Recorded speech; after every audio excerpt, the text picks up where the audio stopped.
Hey everyone, it's Brandon Lee, host of the podcast Escaping Rock Bottom. I have a truly incredible guest on with us today, Janie Pearl Starks. She is with Mountain Park Health Center here in the Valley. They are doing extraordinary work, especially by providing immediate health services to the underserved community. Janie, it's so good to have you here. Hi, Brandon. It's great to be here. Tell me a little bit about, let me tell you my first experience with Mountain Park, and it'll forever be ingrained in my head. So I got a call from my friends over at Crossroads. They're a partner of ours, and it's an addiction treatment center. And they said, you know what, Brandon, there's a group, it's called the Eris Foundation. And every Tuesday afternoon in the parking lot at the Mountain Park Health Center in Tempe, they bring out new clothes, not just gently used clothes, but new clothes. They bring pet food for those who are homeless or experiencing homelessness. They give out food. But what I also found so incredibly warm and welcoming was the director of that center came out into the parking lot and he walked around and he was greeting, and there had to be 300 to 500 homeless people there.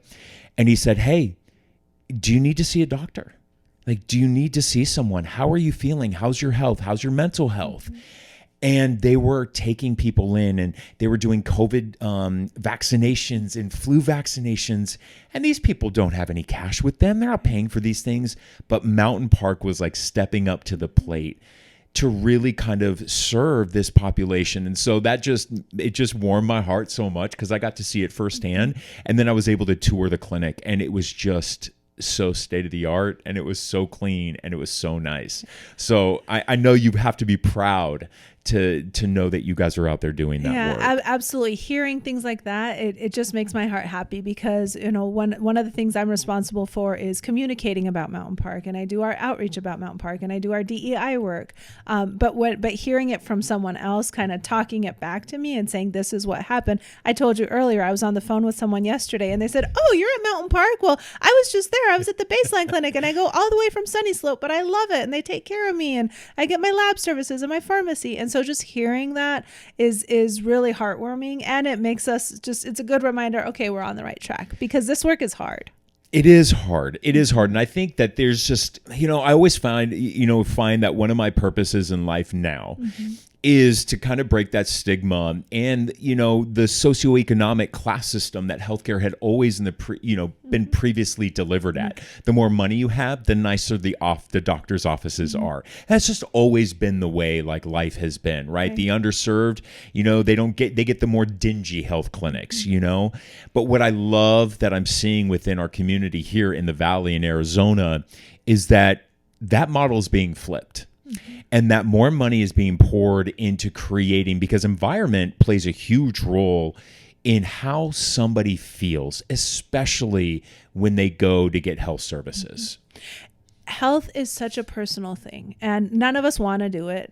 By the time we actually go get healthcare, something's either really wrong or someone's been nagging us for a long time about getting it. And so it's really important that when you take that first step, that it's a nice environment, whether that be that the person's picking up the phone is saying, it's talking in a nice tone, or when you're walking into the place, you're like, wow, okay, they put attention into this facility to make it nice for me. I can trust that that's the good care I'm going to also get. And so that's something that's very important to us. And it's something, even my team, we're a team of about 10. All of us, either we're patients ourselves. My mom is a patient at the Tempe clinic, for example, or those with kids, their kids are patients. And it's something I say, we definitely drink the Kool-Aid. And I think that's important because it would be one thing for me to say, hey, come to Mountain Park, but, our families are taken care of somewhere else. That's not the case. You know what that reminds me of? Sometimes we get elected leaders and they always talk about the public school system, yet, their own family goes to private school, right? Because they wouldn't want to send their child to the public schools that they're in charge of, right. Right. So it's great to see, that the people who are building the system are actually using the system for their own children. And that to me is a testament, right? Because why would you send your child that you love and care for, as kind of a mother hen, why would you send them to a clinic that is substandard? Right. Right. And one of the things we're constantly doing, and that's something my team does, we're constantly getting feedback. And one thing we've learned is people have a lot of really nice things to say. And especially in Spanish, we have to ask 2 or 3 times in very creative ways before someone says anything critical. And in a way that's a little bit sad, because a lot of times people don't expect to get good service just because of the reasons you mentioned. So they don't expect to be treated well or something to happen wonderful. And so if there's something wrong, they don't want to say anything. Well, that's not what we want. We want our patients to speak up, and we want to know maybe something wasn't going great that day. We want to know that. And we want to know how could we make things better. And so that's key to who we are. And I think one of the stigmas that we're finally starting to break through, and it's that, okay, if you have commercial insurance, you get this level of care. You have access, you get this level of care. What I try to tell people all the time is it shouldn't matter your socioeconomic status, and it shouldn't matter if you have commercial health insurance or if you have Medicaid, right? It's that, or Medicare, it doesn't matter. Medicaid, Medicare versus commercial, you should still be provided equitable services when it comes to your physical health and also behavioral health. Absolutely. And as a patient, as a consumer of healthcare, you have a lot of rights. And, folks don't know that you speaking up and you telling someone when something doesn't go right, that goes somewhere, because we're being evaluated. All of us as healthcare providers are being evaluated. And so hopefully the case is that you're treated well and that everything's going great. But the other piece is, if not, it's on you a little bit to advocate for yourself and to speak up and to let folks know if something didn't go right. But then there's always another level that you can take it to. It's our responsibility to make sure we're taking care of our patients. So tell people a little bit about some of the services that people can get from Mountain Park. Yeah. So Mountain Park, we've been in the Valley more than 40 years. We have 9 clinics. We're building our 10th clinic. It's going to be out in Glendale. We're so excited. It's going to open in the next few months. It's from the ground up, a 30,000 square foot facility. And so folks can count on us for all their needs under one roof. So say you're a family, you can come in. If the mom needs a checkup, if the dad's overdue, they can get their checkups. If the kids, time for back to school, we're about to kick off our back to school campaign. Every back to school visit comes with a free backpack. And we do these things all under one roof. So then when you leave your appointment, you don't have to go somewhere else to make an appointment to get your blood work done. You can do it right in the clinic, or you don't have to go somewhere else to get your medicine. You can get medicine in a lot of our clinics as well. And so we try to make this kind of one-stop whole person healthcare, because we know the families we serve are busy, and we know childcare is an issue, transportation's an issue, getting the day off to do some of these things are an issue. And that's also why we have weekend appointments, evening appointments, and televisit appointments that we know can also be very convenient. It's so important. I love this new, it seems somewhat kind of new, this new style of creating a one-stop shop for all healthcare. All healthcare, because as you mentioned, I mean, a lot of the underserved communities and the low income, these low income families, they're working 2 jobs just to put food on the table and a roof over their child's head. And a lot of time the caretakers are the last ones to take care of themselves, right? They're taking care of everybody else. So to be able to take your child to a pediatrician and to be able to take them to go get lab work, because the reality is this. We've been doing such a disservice by, telling a family to go to the doctor, and the doctor's like, okay, you have to go down to LabCorp over there, go to the labs over there. Once you're done over there, then you have to go over to the pharmacy. We'll call it in over there. And then you've got a dental visit. You got to go over there. It's just like we're sending these people all over the valley. The likelihood of them actually following up and doing that are slim to none. And then you have later health issues, right? And, neglecting of care. Have you seen that to become a success? And as far as the convenience model as a deliverable? Absolutely. We know, especially, for example, assisting with language services, assisting with these appointments that aren't smack dab in the middle of the day. Those are all little steps that healthcare providers can take and are taking to better serve our patients. And so it does make things easier. It doesn't take away all the barriers. You mentioned underserved or low-income communities. Right now, we know people who maybe a few years ago considered them middle class now could consider themselves more low income. We know inflation has really impacted people, and people who used to have an affordable place to live now don't have that. And so folks that maybe never had to navigate some of these worlds are new to that. And we want to make it easier for those folks as well. Where do you see the model going forward as far as like what your guys' growth is, and where do you see healthcare growing to when it comes to those services?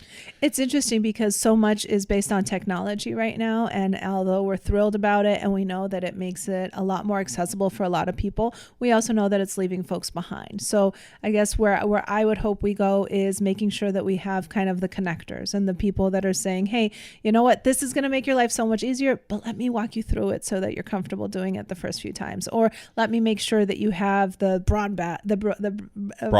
Thank you, that thing. Let's make sure you have that to be able to access this, because once you do, it's going to make it easier. But it's going to be important that we don't leave those folks behind as we're going into this new kind of era of healthcare. And I think we saw a lot of that, the disparities during the pandemic, when we saw children in these underserved and low-income neighborhoods having to go to a nearby restaurant just to log onto their Wi-Fi so that they can do their homework, right? So that they can go to class. I mean, they were having to take Wi-Fi off of other places because they didn't have the broadband within their own home.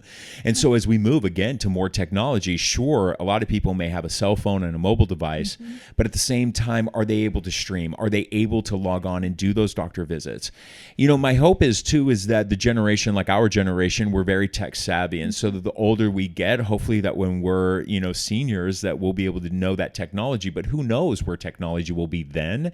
We don't want to be left out, and we want to be able to continue to provide those services to those people who are seniors, who don't remember all their passwords, who don't know how to log on for a for a televisit. Right. I don't even remember all my passwords. So it's definitely making sure that as healthcare continues, I think as some of this technology can increase the way things are done individually, we don't forget the key aspect and the importance of community. And so checking in on that person that maybe isn't able to do that. I know where I live, the two people next to me are 70-year-old women who live by themselves. And so although it could be really easy for me to go about my day, my husband and I just kind of check in like, hey, is there anything you need? Is there anything we can help with?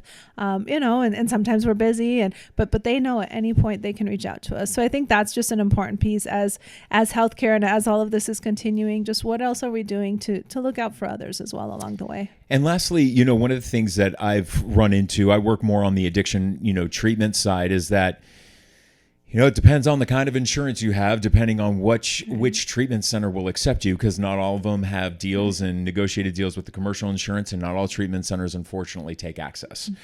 So what happens to somebody who does have access, or right now they're not even on access, they have no insurance, and they need to go to the clinic? What happens if they come to Mountain Park?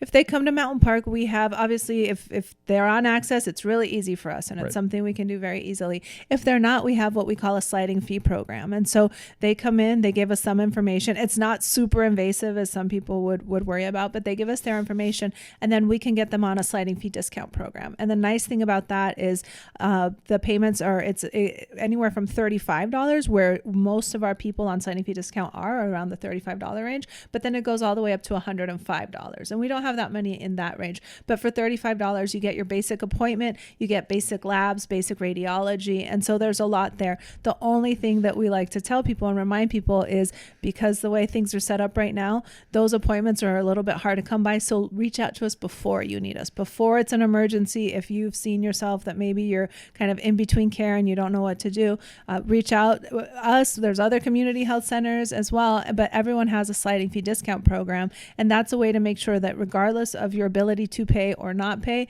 you're going to be able to receive treatment. And that's the most important. I think that's so important in order to deliver, equitable, to deliver equity and bring equity into the healthcare space. Janie, thank you so much. Thank you for talking about what Mountain Park health centers are doing here in the Valley, and just making it accessible, and continued success to you guys on your opening of your new clinic too. Thank you so much. And thank you for your work and everything you're doing in the community. Yeah, thank you. All right. This podcast episode has been inspired by Molina Healthcare.